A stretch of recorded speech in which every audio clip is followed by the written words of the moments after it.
Welcome to Positive Moments with Andrew and Don. Let everything go. That was such a life-changing experience. It's a way of life, it's a way of being, it's a way of thinking, it is mind management. It inspires me to know that there's more to learn every single day.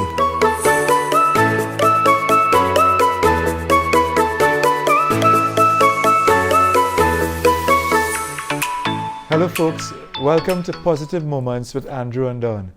This is episode number 8, and let me tell you, you're not late, you're just in time. Because folks, we're in for a treat today. Now I have to take my time to get all these words together. I could tell you that the guest that we have here, Nicola Harvey Mitchell. Nicola Harvey Mitchell, to make sure we got that very early, is the Director of the Children's Authority of Trinidad and Tobago. More importantly than that, she's a lady who understands the power to make a difference. This program is sponsored by Republic Bank under the Power to Make a Difference initiative, but this lady understands all about making a difference, specifically in community. So there's positivity in community and there's community without positivity. But let me tell you, every single community has an opportunity for positivity. And again, it is a joy to welcome our special guest here today. Now she got the memo, like Andrew had the memo earlier, but she got the memo as well for us to be blue. But we're not blue, our face is not blue. We just have like a smile on our faces because we're getting to talk about community and none other than the community of Laventille. And let me tell you, wait until we talk about Laventille. Nicola, welcome to Positive Moments with Andrew and Don. Thank you so much. Welcome, welcome. You know, when I we've interacted in the past and I've read a bit about you and tried to discover you, but at one point in time I said, you know what, I'm gonna let you tell the world what you want them to hear. So how does community have such a powerful place in your life? So community is important for me, I guess, because of the way I was brought up in terms of how I was socialized, that it was never just you alone in this world, but it was you and others, and that you were doing things for not yourself, but you're doing things, you were serving others. And this came from my mother in terms of her ability to serve others. Despite the fact that she had an immediate family, we had so many other persons in our family. So it wasn't just an individual thing, but it was always by nature for us to understand that we're here in a bigger picture. So one of the things for me, my personal mission is to use my knowledge, skills, abilities, and other attributes to discover my own talents, but to also help others realize their full potential and talents, and also create more success individuals, families, communities, society, and the world. So when I leave this place, I must have been able to say that I would have achieved this personal mission of mine. Wow. You know, a long time we hear about it takes a village to raise a child, but it takes a community to understand the village so that the child could be raised properly. Is that correct? You know, and I'm looking at you, and what I love is that you have a heart to serve. I mean, that word, I'm not surprised it came out in your opening statement about serving, and just how important is serving for all of us. Because some of us just a bit selfish and we just think we need to be served when we forget that we are here to serve. How important is this thing called service, especially service to others? As I said before, it stemmed from the way I see my mother serve others. You know, despite the fact, so I came from a large family, it's 11 of us. My father died when I was 4 years of age. She left my mother with 11 plus whatever other children on my mother 11 plus wasn't the exam, right? No, it wasn't the exam. But it's 11 plus anybody else that came to our home that may have a need, that might be hungry. And my mother used to feed everybody. Sometimes you see my mother coming up our hill without her slippers, without her shoes, and you want to know what happened to the shoes that she left with. And she would say she met somebody who had a greater need, and she took off that shoes and she gave it to others. When we established our grocery after my father died, because my mother needed to take care of us, a lot of times, a lot of people would come into our grocery and they would come in on credit, you know. You want to get something and mommy would say, well, give them the saltfish, give them the oil, give them the this, give them the that. And for me, I've always seen how sharing and serving allowed you to survive in this world and to be blessed abundantly. And for me, I guess it's part of her spiritual values, as she's a Pentecostal. We grew up in the Pentecostal faith, not saying that any other faith is different, but I see that at work. And I see that in terms of how you're able to give and able to receive, but how you're able to serve and how it comes back to you twofold, threefold, fourfold. And in all the jobs that I've taken as a working person, as a career person, it's always a job to serve others, never for myself. I always felt a sense of joy and fulfillment as a clerical officer at the National Insurance Board, because I knew I had to do something in order for persons who would have lost their earnings to get their funding. So it was always me serving, and I served at my best. When I went into TSTT, I loved serving. I started off as a CSR and ended off after 18 years as head of department. But all my life it was service. And when I transitioned into We Say Yes, which is the NGO that I run, it's all part of me serving the youth of the East Port of Spain area, as well as ARIMA, because you may think that ARIMA doesn't have at-risk communities, and they do. And in my capacity as Children's Authority CEO, director, I should say, it's all part of service, as well as the community recovery program. So you give so much more than you get in terms of financial. To me, that's service. You really want to make a difference. And for me, that is how I have been able to chart my course from that time to now. And I'm going to tell you my age, 50 going into 51. I know I look good. Just a little cockiness, sorry. Yeah, but no, it's all part of my choices. So I made deliberate choices around my career path because I really wanted to make a difference in others and to ensure that other persons are able to realize their true potential, their God-given true potential. Well, I want to delve, because I heard you talk about the grocery, and long time when you take in goods and you don't pay for it, you call that trust. Yes. You know, we have to trust the goods. But you know, what is needing in the community is trust.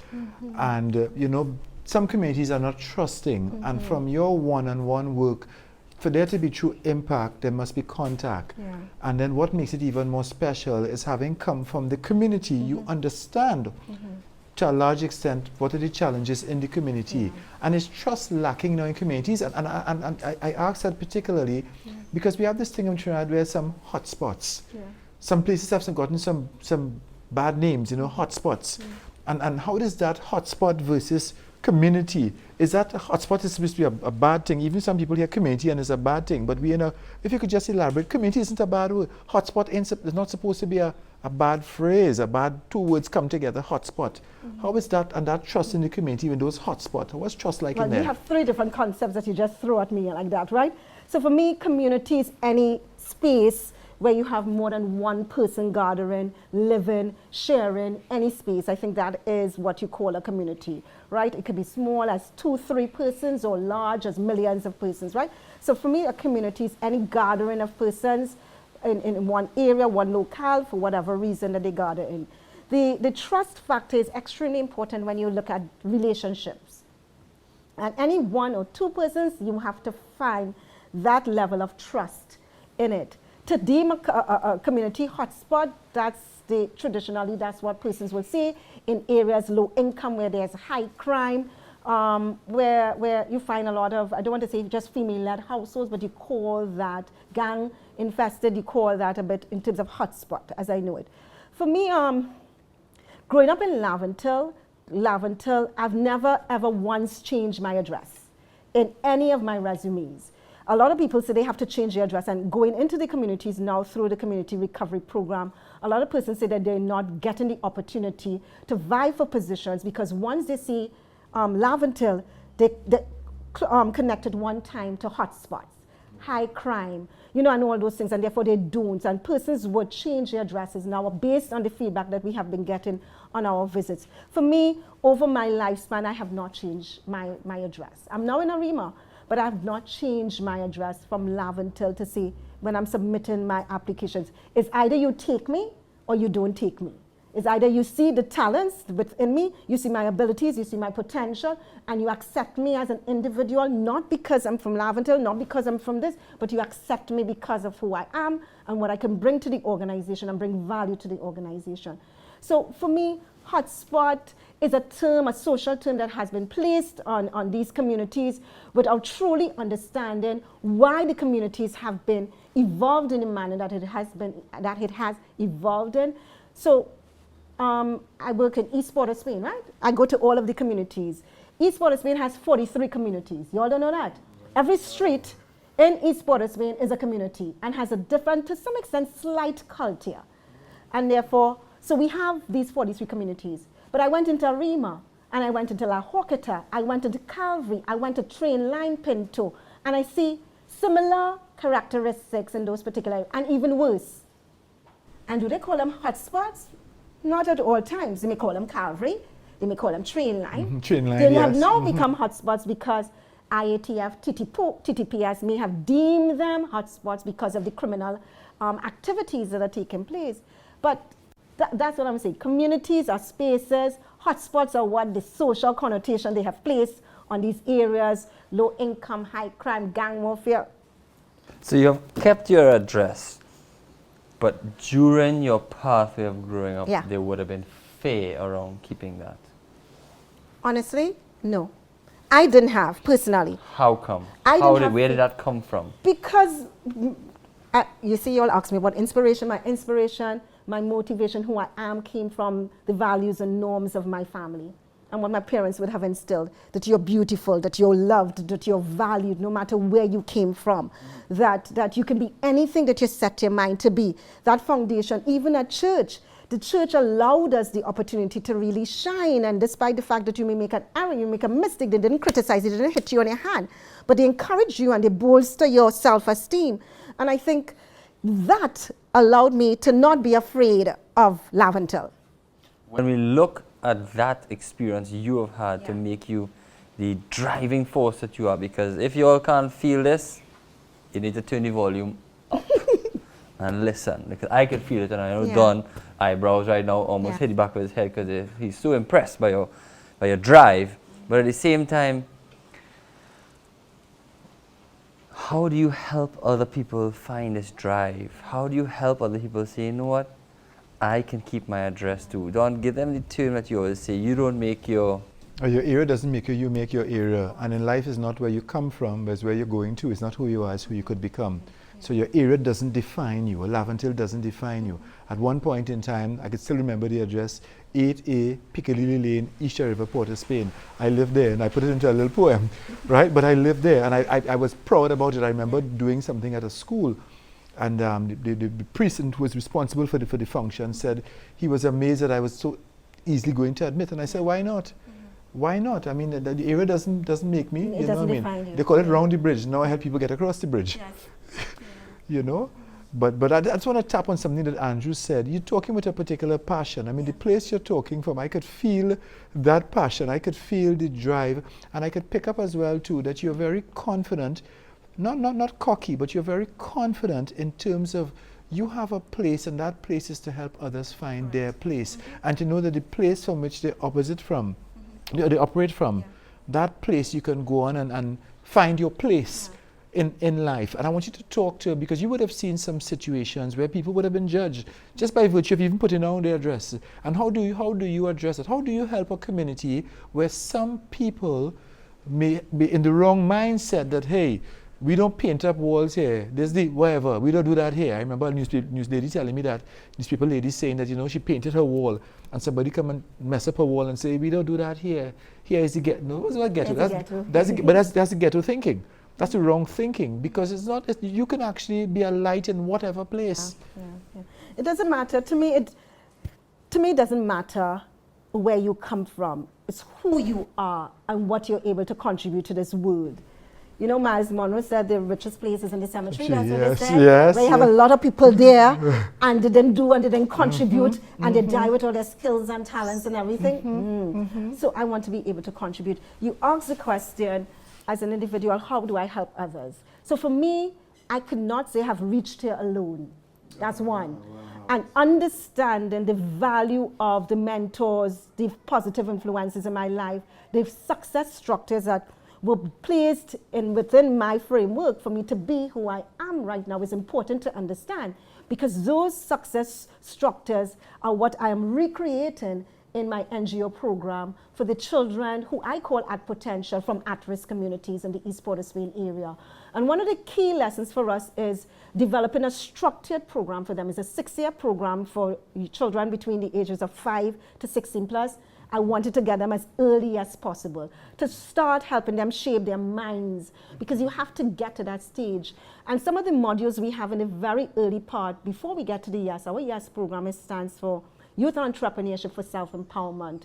Why entrepreneurship? Because entrepreneurship has some skills and talents and traits that you can't, that if you get them as any individual, you could survive anything in your life.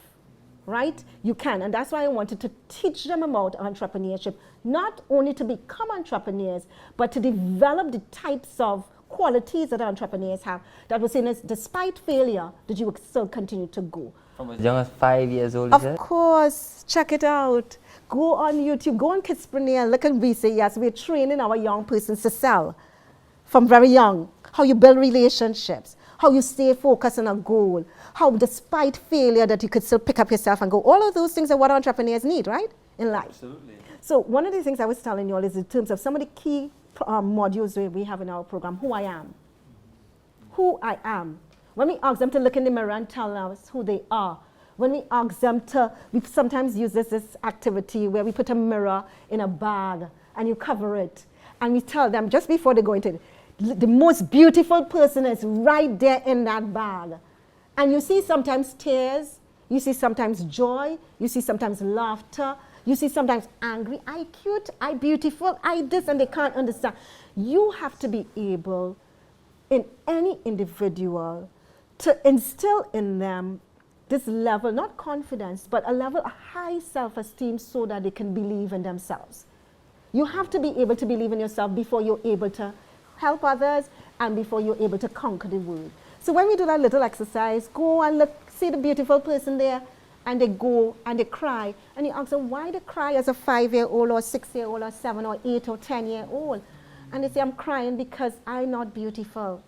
And you have to correct that immediately, because if a child feels that they're not beautiful, if a child feels that they're not comfortable in their skin, then what kind of individual that child will become later on. So we have to correct some of the damage or injury that the children would have faced very early in their life. And you all know the early parts of your life is the most important part of your life.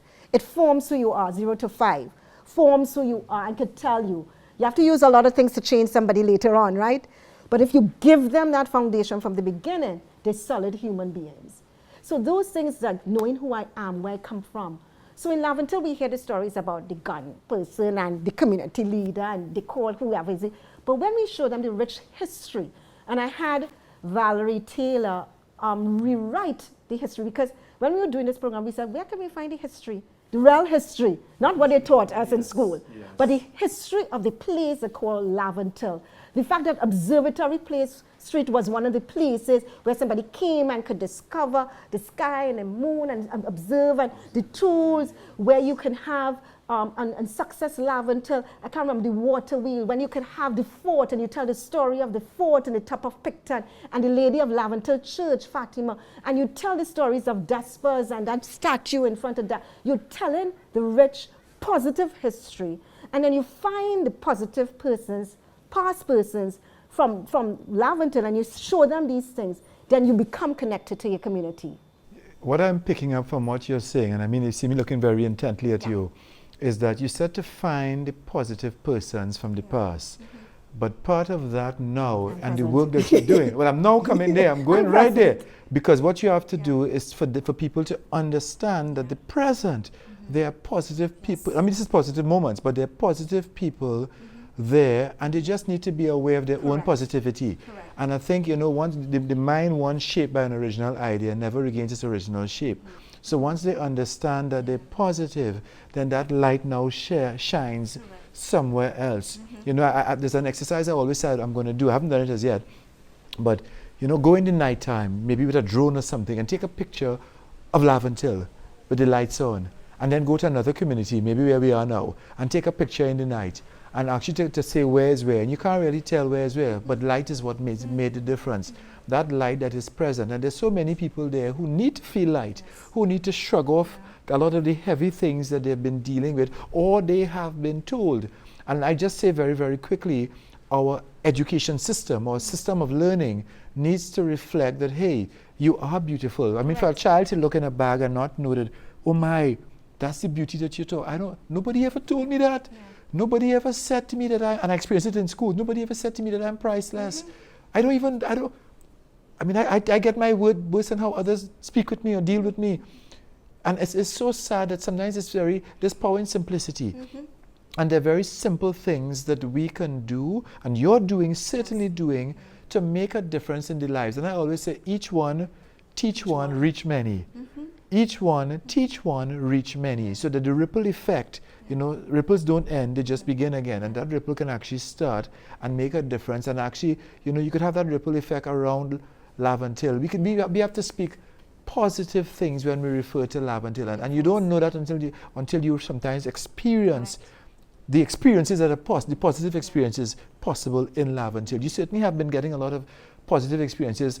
One thing I want to touch on, and I want you just to speak to, some people hear some communities and they think all hope is gone. And I want you to just dispel that for me, because I know that all hope is not lost. It's not hopeless. It's only hopeless when we hope less and less. It's not hopeless. So generating hope in persons can come from several things. So for me, setting the example. I create hope in others because you have to show them that it can be done. You have to even show them sometimes when you cry, when it hurts, when it pains, when it's joyful, so that they know that the road to hopelessness or even light is not an easy one. So you have to set the example. There are several things that I had to change in my life when I became the founder of this NGO, so that I can show them that this is a better choice that you make in your life. So there are certain things that you drop, because now you're not leading yourself and not just influencing yourself, but you're influencing others. And if you want a mass to follow you, then you have to do some of the things that you want the mass to do that might be right, especially with children, because children pick up on persons who are not genuine. Children pick up on people. So for example, we were doing this exercise in the class, and the child asked us, the participant asked us, said, Miss, you're telling us about sex before marriage. And they said, didn't I come out of that? And they talk about, things like that. So, you have to be able to lead, set right examples for the children, because they recognize and they would say, but this is what my parents do. And you say, but you all are saying do this, or this is what I see. And you're saying do that. And therefore, it has to be a lesson for all of us. If we are teaching the children, they pick up. Whether or not you tell them, they observe. They're the best learners. They are sponges, and they take in a lot by observation, by action, by all those things. And therefore, we have to be careful. And I'm where I am, and I'm telling you, I'm seeing it, because the children that we see in Children's Authority, the children that we see in Children's Authority, I tell you all, the #1 perpetrators of abuse in Trinidad and Tobago are mothers and fathers. 80% of the cases that we get, and we get over 4,000 something cases a year, 80% of the perpetrators of abuse against children are parents and people they know. And if you're setting these kind of values very early in the child's life, you know how difficult it is to unlearn, to erase some of the experiences and all those things that they have. So you ask about hope. Hope comes by first setting the example. Hope comes by showing them that there's something different. One of the exercises we also have in We Say Yes organization is taking them to different places in Trinidad and Tobago, because some of them have not seen sometimes outside of their vicinity. And therefore, all they see is a gun, they see the violence, they see the this and they see the that. They see that they don't get to the best schools, and that's where the education system, to me, have failed to some extent, has failed. They see only the schools that they attend. We don't have the best teachers in some of the East Port of Spain school. There are some, I'm not categorizing all, we don't have all of the best, because not all the best teachers are attracted to those schools. And therefore, you don't get the best, right? So we have to show them opportunities outside of the community. So we took this one boy, we took the entire group, that's our first year, 2023, to UWE St. Augustine, and none of them have been there, to UWE St. Augustine, which is a university in Trinidad and Tobago, right? And none of them, secondary, primary schools, they have gone to university to even see it, to even smell it. So we took them up on a trip up there and say, this is the university that you can attend. And at every faculty building we stopped, And we took a picture of them and said, tell us, when will you be there? And they start counting their years, 20-something, 20-something, 20-something. And one child, because we started at age 5, right? Our first graduated from UWI last year? Yeah, last year with upper second class honors in criminology and psychology wants to start his first visit. And his motivation came from that visit. When he went to UWI and he said, Auntie Nikki and Yol, I am going to be here because you took us here. He never knew about it. And when he had to register, he didn't have his 5 levels. So we got in here, you know, no matter what. I went with him. And we walked to UWI campus. And when they said he couldn't register for that, they said, well, how can he get into UWI? They said, go to the school. What is it? The school outside, the 1-year school. So we walked from out of St. Augustine and we went into the other part of St. Augustine and we signed him up for the year course because he must get into UWI because that was his hope and dream.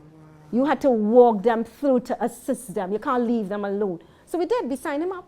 He did well for his first year. I said, all right, let's go again. We signed him back to UWI. What degree you want to do? Psychology. All right, we signed him back. He got through for psychology. We gave him the scholarship.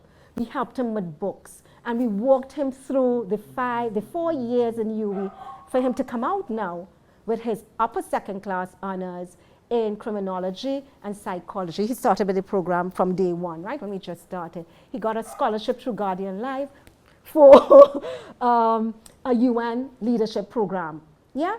And now he's a leader in our program. He's going to be the next me. He's going to take over. May pass, and we must have successors to take over and to continue setting hope for children, the same way how we set hope for children even when they're abused in Children's Authority and they come to us and we have to intervene in their lives, and the interventions that we have, whether it be psychosocial, medical, or whatever, to help change the projection that they had in their life of abuse to a hopeful life later on. Wow, you know, I could try to relate to something here. I want to see if you could feel me. Yeah. I believe everything we go through is a purpose and a reason behind it. There's a large amount of the population that do not and will not accept that. Therefore, they are living in doubt and fear and many other things because of that. How do you help somebody understand things like abuse have happened to them? How do you help somebody understand that they have gone through this experience? Whatever it is, whatever it possibly is, how do you help them grab this, learn from it, and flourish in life? It's tough. I'm saying it's not an easy road, and that's why it has to be continuous. It has to be sustainable, and you cannot, as a facilitator of that process, lose hope. Because the time you use hope, you might get frustrated from time to time, but you can't lose hope. And you can't give up. And that's important as facilitator of hope building, if you want to call that. Yeah, because it takes some time. Our children that we got in 2013 in We Say Yes organization, we took 4 years to get them to the state where we can consider them as positive contributors of Trinidad and Tobago. You have to have patience for that. There will be times when they would regress. You have to know how to help them pull it through. There may be some you may also lose, and you can't also give up because a 5% say, you know what, this is not for me, I go into whatever life. You have to continue to push. And you do so, as I say, by creating having the patience, creating all of the success structures for them, showing them the opportunities that they have before them, you leading the way to some extent and then helping them make their own choices sometime later on. From the abuse perspective, you see, when you have a child who is abused, and we have children who are abused from, I can tell you, from a few months straight on to 18.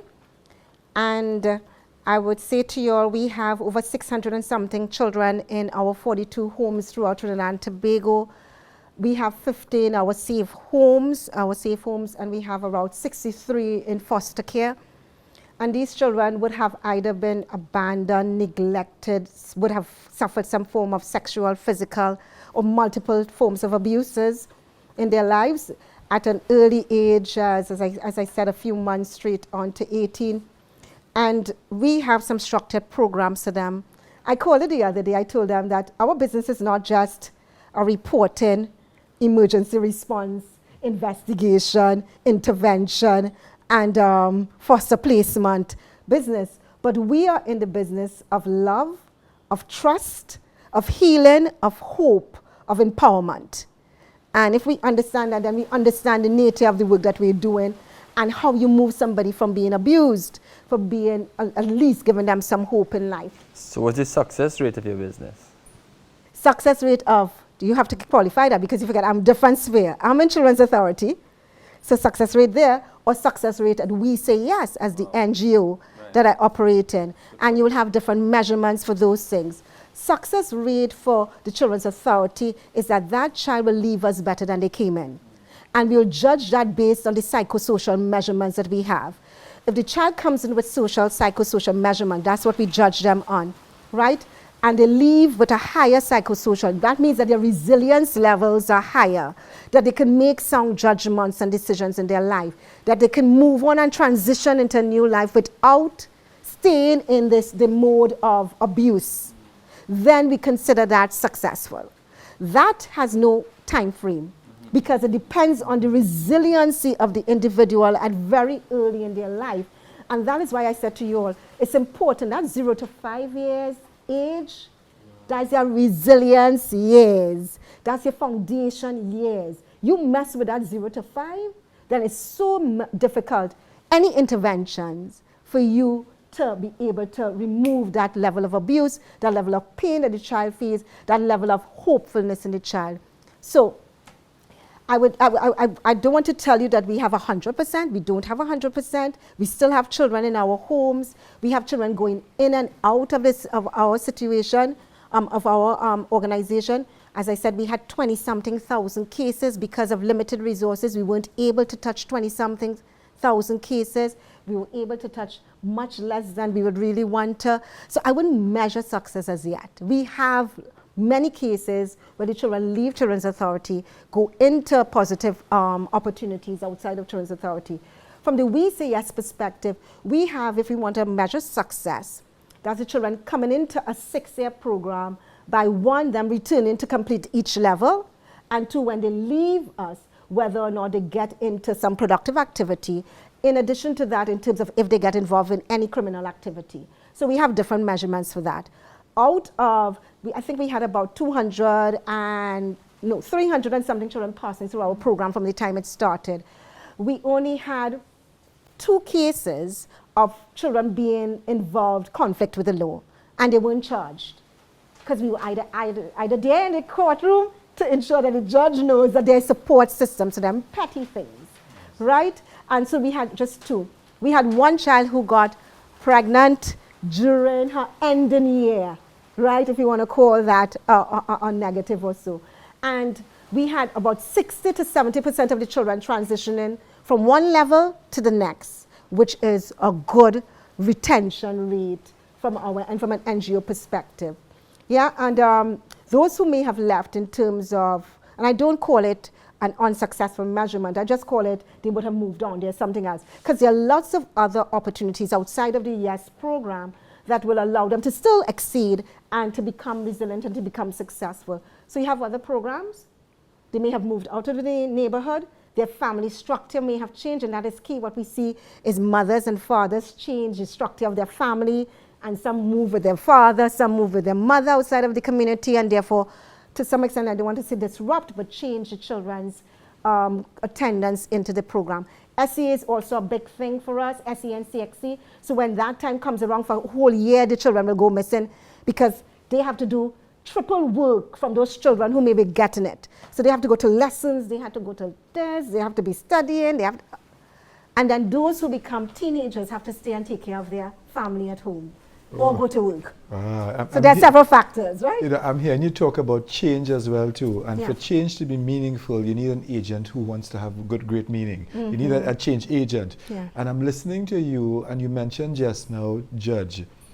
And I'm asking, is it at some point in time for you, because certainly you're a change agent in the community and in the national landscape as well too, the national community. But I see you actually being like a judge later on, sitting down maybe on a panel, helping to direct policy, not only for children, but I also see a policy in terms of parenting and so. But let me ask directly, what's next? You know, well, what's next for Nicola? Because certainly with this wealth of information that you're gathering and you're understanding, because your feet are definitely on the ground. Your feet are definitely on the ground. You're aspiring. You continue to be novel in terms of what you initiate. But what's next for you? Where do you go next? Because I see you as a judge. I see you being able to administer policy.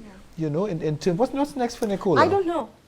And I don't know because I have planned out most of my life and I've been able to succeed in most of the things I planned out. And I said to God 6 years ago when I left TSTT, where I was working for 18 years, I said, God, you have your way now. I said, because I have achieved all the things that I wrote down, all of the things I planned for myself that I've been able to achieve. So you know what? You have your way now in my life. And I am following, you lead, and I follow. So I really don't know. And my efforts right now is in terms of helping the children who we have some level of control over, and any other child who would come into my space, in terms of ensuring that they get an opportunity that I got, that other persons would have created for me. And so all of my mentors, I really want to, not big up, but really send, you know, positive vibes to them. You'll have positive movement, positive vibes to them, because without them, I would not be here. Without my parents and my family, strong foundation, I would not be here. And I want to be able to help others in whatever way that I can. So it's not mapped out. It's not mapped out. From my end. From your From end. God's From his end, yes. yeah. Certainly he has a plan. You know, I'm listening to you again, and this is very, very interesting. You're a very positive person, and I can tell that. A mirror always reflects what is put in front of the mirror.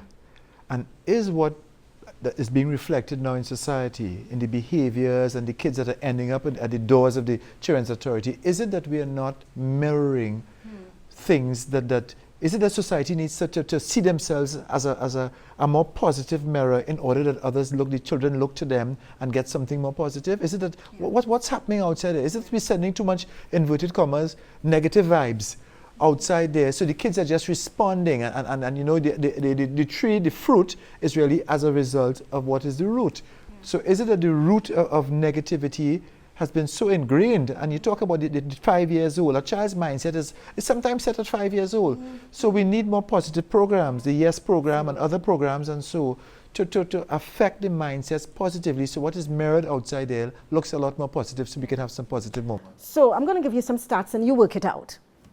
So if we have 4,000 plus cases coming to Children's Authority for abuse, divide that by the population of Trinidad and Tobago, and tell me what percentage of the society may not be healthy, and whose values and norms might be somewhat skewed. Then tell me, also look at the number of children that may not come out with their full 5 O levels. Multiply that by population and tell me what kind of society we may have. My thing is, the other thing is that the abuse is not happening in one community in Trinidad and Tobago. It is throughout Trinidad and Tobago. That is a societal problem. When you have 20-something thousand, 27,000 plus cases coming to an organization that's only 5 years old, with abuses in the manner in which we see. I can tell you some stories. How can a parent want to sexually molest a 5-year-old and molest all of their siblings accordingly? Yeah? And therefore, you know, that you have to say that there is something about your society that you have to consider and you have to want to fix. There must be some impetus for us to want to fix it. And we talk about positive moments, but that is something that we have to consider in order to create more positive experiences in a child's life. So we're going to go on a campaign of a national pledge to create more positive moments for children throughout Trinidad and Tobago. Because we don't want this message to continue. We want to instill more positive spaces, more positive moments, more positive experiences for the children of Trinidad and Tobago, whether they're at home, whether they're at school, whether they're at a religious institution, whether they're out in a play park, whether they're transported by a taxi, or wherever they are, that they grow up in a space where they feel loved, where they feel nurtured, where they can have fun, where they can become the best that they can be. And that is what we need to create in the society. Well, you know, I think the work has to start, because we have to break the trend. Yeah. Just from those figures that you called out there, that's a negative. Yeah. That's totally. So yes, we have to start. It sort of validates what you said earlier, even deeper in terms of we have to start very, very young if we have to have better changes later on. So we have to have somehow there has to be a change in generational thinking then. And yes, we have to start to get to the 5-year-olds now and use the empowerment and the different skills and so to get them to feel good about themselves. And we have to start somewhere. But you need partners in doing that. But can I ask you just before you go there that it starts with the family. It starts with the mother who wants, the mother and father, or the man and woman who wants to have involved in sex and then want to procreate and wants to, you know, produce something out there, a child out there. And it starts there. But the catalyst for change in the society is the child. Because yes, we should start with the adults, but it's hard to bend an old tree. It's hard to bend an old tree. So you have to start at some point in time. The two have to meet. So yes, there's a certain level of parenting work that needs to be done, but you also have to get the youngsters to understand that this is not the norm. Don't accept this as the norm, because then you could have a community saying we've accepted this as the norm. That is we. No. That's not you. Breaking the chain. Yeah, we have to do that. We have to do that. And I mean, certainly we have to find the creative ways to try to get in there, have different programs. And I think that there's a power when you repeat things. So in repetition, things can be learned or unlearned. So we have to find a way to repeat certain values where the youngsters, they understand that I have a value. And there's good touch, there's bad touch. There's appropriate behavior and there's inappropriate behavior. And I need to know that there's some safe places, some safe spaces that I can actually get to help me to go on to be all that I can be. And you talk about mentoring. And if you could just talk about that for a little bit, what's the importance of having mentors? Because maybe there's somebody who's looking on, and I want you to look to the camera. Maybe there's somebody there who, they have it in them to be a mentor. They want to see that change, but that change can actually start with them. Yeah, so for me, sometimes you may not be able to create or establish your own NGO, but as an individual, you can give back. And you could give back by helping one child, one individual, one person. And it doesn't matter if you're the CEO, if you're a cleaner, it doesn't matter where you're at. You can speak positive words and inspire somebody. You can give somebody sometimes the $5, maybe the big mentorship initiative that you can have. That may make a difference in somebody's life. And therefore, don't think that you have to have a degree or you have to have a certain position to become a mentor in somebody's life. I remember in my first job, this lady would just give me porridge and say, Nicola, you need to put on a little bit more weight. I need some porridge, huh? She's still giving me the porridge up to now because you see what has happened. So she said, you need to be strong and I need to give you a little porridge. So she just said, I will give you porridge. And she became my mentor for life.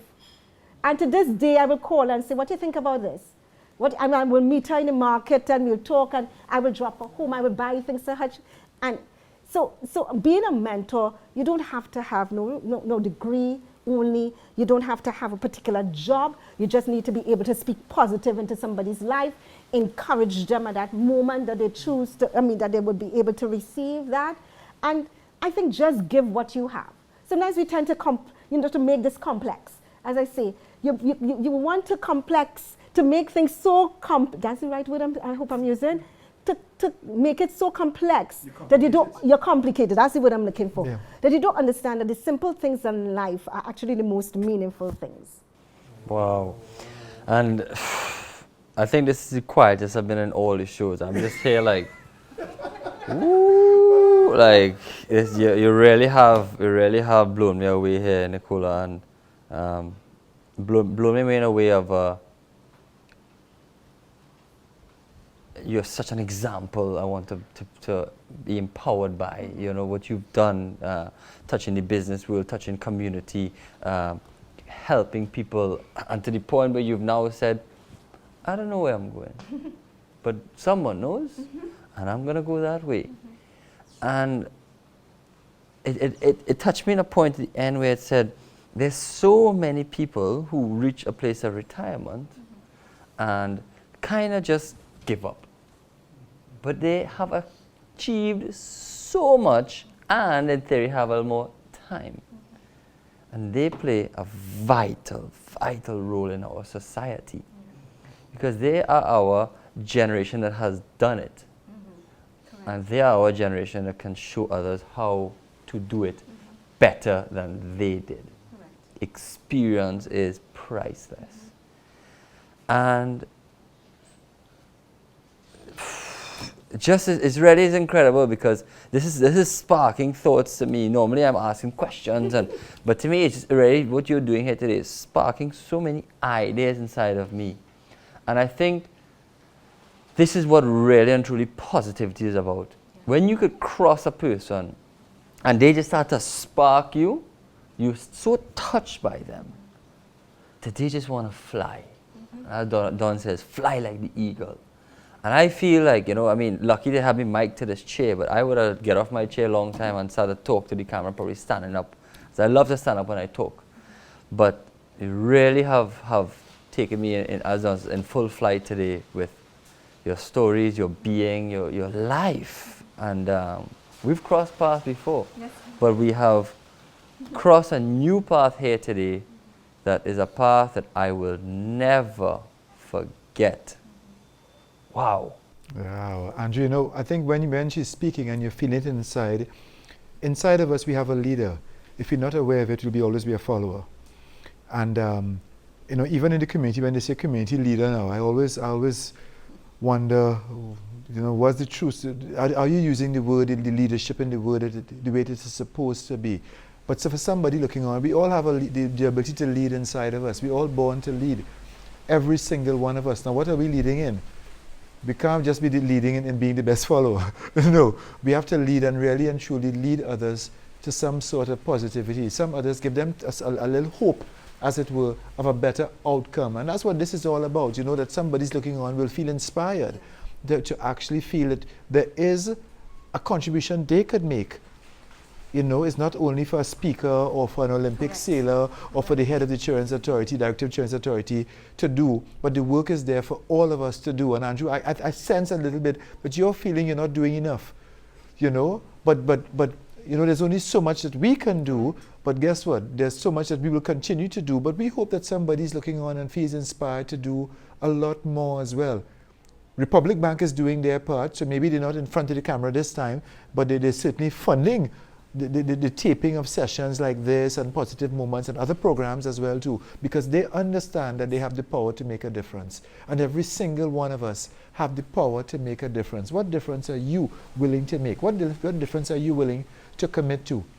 We charge you with that commitment even now, that you will get up. And just like Andrew talked about not moving just now, sometimes you have to stand up to stand out. Sometimes you have to refuse to remain quiet. For example, you may know of a situation where there's definite abuse in your community. You need to get up and decide, hey, what? I'm not a snitch really, but I'm not going to sit down and let this continue because a little child is being affected. And the longer that child is in that circumstance, is the longer society has to come and correct that circumstance later on, when this child could go on and discover the leader that they're meant to be. What are you willing to do? Each of us have something to do. Nicola isn't sure what she's going to do next. But I could share you, there's going to be a next step. Because yes, she's willing to say yes. Yes, she's willing to help somebody understand all the no's you get in your life. No's have all the ingredients to go on, a O and an N. We could go on, but this is Positive Moments with Andrew and Don, which is also part of Don's part of On, somewhere inside of there. So as we get ready to wrap up in this marvelous, marvelous session, and we've touched on such a wide range of things, but really I want to just embrace community because it really has a powerful, positive aspect on it. When we see community come together for success, we really and truly see that is we country, that is my town, that is my street. That is my area. We want to amplify, live in that light of those areas, come out of the dark. as you said, you touch on these amazing aspects that Laventil has.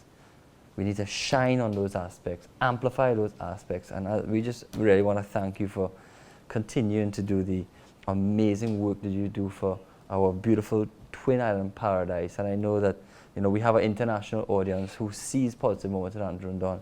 I know that they will be positively impacted by you, and I hope that whoever you are out there, you could identify the community that you're in and what can be done, no matter your age, no matter your timing, no matter nothing, but who you are. There's going to be a place in your heart that says, I can make a difference in this. We encourage you to go and do it with love, and by nature, it will spread, because that's what love does. So as we get ready to wrap up this super powerful show with so much love and positivity, we just want to say, Nicola, thank you for joining us here today. You keep doing your do. We will definitely continue to cross paths. And I say paths in a very broad way because positive people connect with one another, no matter where you are on the planet. We are connected. Forever we will be. So thank you very much. And Don? As you said, the genesis of Positive Moments, Andrew was in Spain, I was in Trinidad, but I say Spain, and then all you have to link is the Port of Spain. But let me tell you, wherever you're watching this program, we certainly encourage you to find that courage. Nicola has that courage. And that word courage, yes, I'm going to close with a word. I'm coming there. I'm going there soon. So that word courage, if you take out the O-U-R, you're left with cage. And it is our responsibility to get ourselves out of any cage that we may feel that we're in. And that's how we discover courage. We hope you've discovered and felt that courage inside of you to go on and make a difference. This is Positive Moments with Andrew and Don. Again and again and again. Lots of information, also lots of fun. See you next time. Check out our YouTube channel for much more.